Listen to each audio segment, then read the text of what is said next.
Salut tout le monde, j'espère que vous allez bien. Aujourd'hui on se retrouve pour une nouvelle vidéo un peu plus chill, un peu plus détente, un peu plus blabla. J'ai envie de tester un nouveau format, j'ai l'impression que si j'ai pas quelque chose de concret à vous montrer, c'est pas forcément intéressant pour vous, mais j'ai quand même envie de tenter. Parce que la semaine dernière, donc vendredi 11 juin, j'ai été invitée par Disney FR, Le Grand Rex et surtout par ma copine Grungy Mermaid, donc Déborah, à l'avant-première du film Cruella. Et forcément, j'en ressors toute bouleversée, c'est pour ça que j'ai envie de tester ce nouveau format de vidéo où on va discuter un petit peu de Cruella, du film, de Emma Stone, du merchandising. J'ai envie de tenter une nouvelle chose mais on reste quand même sur ses acquis. Il y aura bien évidemment une petite partie haul à la fin, enfin vraiment toute petite parce que j'ai pas trouvé grand chose non plus. Si vous êtes encore sur cette vidéo, j'imagine que le concept vous plaît bien, donc c'est parti, on va commencer sans perdre de temps. Déjà je pense qu'en premier temps on peut parler de la réouverture des cinémas, un retour un petit peu à la vie normale, ça fait grave du bien. C'est le premier événement que j'ai fait aussi en 2021, c'est pour mettre à l'honneur Cruella, c'est pour mettre à l'honneur Disney, donc forcément je suis comblée. Il y avait un dress code à respecter, noir, blanc avec une touche de rouge, dans l'esprit un peu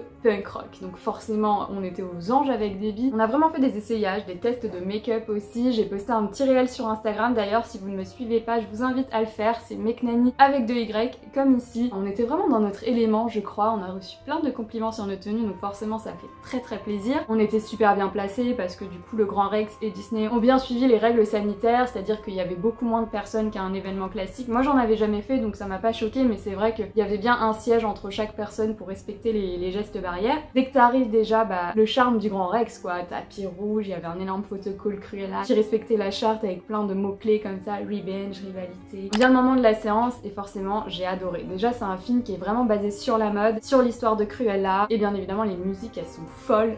Tout est bien, franchement, je déteste regarder les bandes annonces parce que je trouve qu'elles sont souvent trop mal faites en fait, ça spoil tout, ça spoil tous les passages intéressants. Alors le pire c'est les bandes annonces de films d'horreur, alors là toutes les scènes un peu flippantes, tu peux être sûr qu'elles y sont, ils ont mis le paquet là-dessus, mais alors du coup quand t'es au cinéma et que tu vois la scène, c'est déjà ce qui va se passer. Du coup je suis contre, je regarde jamais les bandes annonces pour avoir vraiment la surprise de A à Z. En général ce qui me donne envie d'aller voir un film c'est beaucoup son affiche, son visuel. Bon là de toute façon Cruella, Emma Stone, Disney, c'était sûr que j'allais y aller, hein. J'ai même pas réfléchi une seule seconde, mais j'ai eu beaucoup d'effets de surprise. Vraiment la mode elle est accentuée puissance 1000 comme je vous disais. Emma Stone je crois qu'elle porte plus de 47 tenues différentes en Cruella, elles sont toutes sublimes. À chaque fois que t'en vois une tu te dis vas-y ils vont pas pouvoir faire mieux et t'en ressortent une encore mieux. C'est là ah ouais elle est badass notre Cruella. Enfin j'aime beaucoup cette manière de l'avoir revisité dans l'esprit punk rock. Je trouve que Disney sort un petit peu de sa zone de confort et donc il y avait déjà eu un film il y a longtemps dans les années 90 mais la Cruella elle était vachement repris en fait du dessin animé, il y avait rien de très recherché. Là c'est vraiment revisité, c'est moderne et c'est ça qu'on aime. De toute manière moi j'ai toujours eu une attache à Cruella, enfin aux vilaines féminines en général, je trouve qu'on a des bonnes figures. Entre Maléfique, Evil Queen, Ursula, Cruella, la Reine de Cœur, je trouve qu'on a quand même des bons spécimens. Et ce que j'aime beaucoup chez Cruella, c'est que c'est la première vilaine à être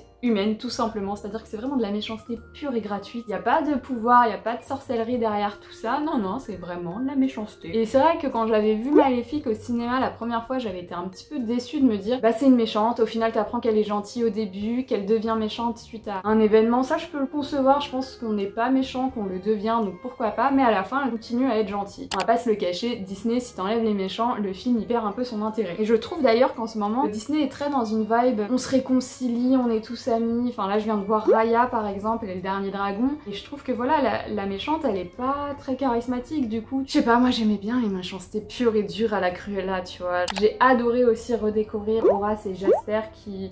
Je sais pas, j'avais pas un bon feeling avec eux dans le dessin animé, je trouvais un peu relou, un peu niais. Et là, franchement, je trouve qu'ils ont un réel impact, même vis-à-vis de Cruella, donc d'Emma Stone. Ils sont très loyaux, ils sont cool en vrai, je les aime bien, hein. Franchement, j'ai une petite préférence pour Jasper. Et d'ailleurs, si vous allez voir le film, dites-moi en commentaire. Mais moi, j'ai eu une petite impression de love story quand même entre les deux. En tout cas, ça cherche un petit peu, quoi, on sent qu'ils s'aiment bien. Et donc, j'ai cru comprendre qu'un Cruella 2 était également en route. J'ai très hâte de voir ce qu'ils peuvent nous faire. Je trouve ça intéressant en fait de faire des films sur des méchants pour qu'on s'y attache. J'ai toujours pensé qu'un film sans méchant c'était pas un film, enfin le gentil n'avait pas d'intérêt s'il y avait pas de méchant en fait simplement. J'avais vu une exposition il y a quelques années à Paris sur les méchants de Disney qui disait qu'en fait c'était toujours des personnages réussis parce qu'entre guillemets on s'en fichait s'ils cassaient les codes, de toute façon ils avaient entre guillemets l'excuse d'être méchants, comme si le dessinateur se lâchait davantage pour un méchant et était beaucoup plus bridé et devait respecter des codes pour les princesses. On peut pas parler de Cruella sans parler d'Emma Stone qui a été juste fantastique dans ce rôle. Je m'explique un petit peu, c'est vrai qu'au départ départ j'avais, pas dire des a priori, mais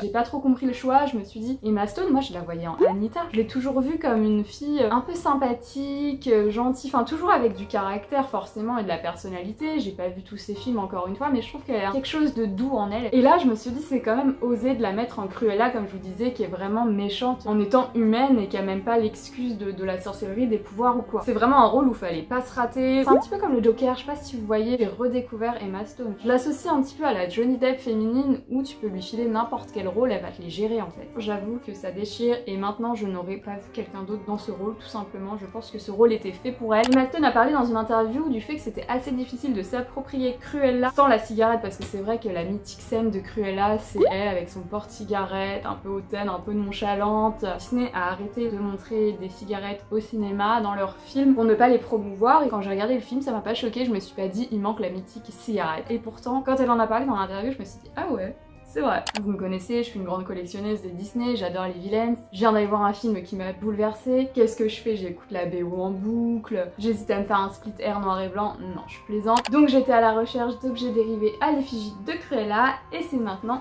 qu'on va attaquer le haul. On va commencer avec le t-shirt que je porte actuellement. Il y a écrit Cruella dessus en brodé rouge, je l'adore, il est très oversize. Je l'ai pris en taille L et il vient de chez Primark. Il coûtait 10 € il me semble. Il est assez simple, il est assez sobre, mais je trouve qu'il est quand même assez rock. Il a un côté un petit peu délavé, il est pas juste gris uni. Il y avait aussi le petit cycliste qui allait avec, je ne l'ai pas pris, je regrette un petit peu. Je pense que j'aurais pas forcément associé les deux ensemble, mais d'avoir les deux ça peut être sympa aussi. Sur le shop Disney, j'ai craqué pour les tenues d'Enmimos. Donc les Mimos, ce sont des petites peluches à l'effigie des personnages Disney que tu peux habiller, changer, etc.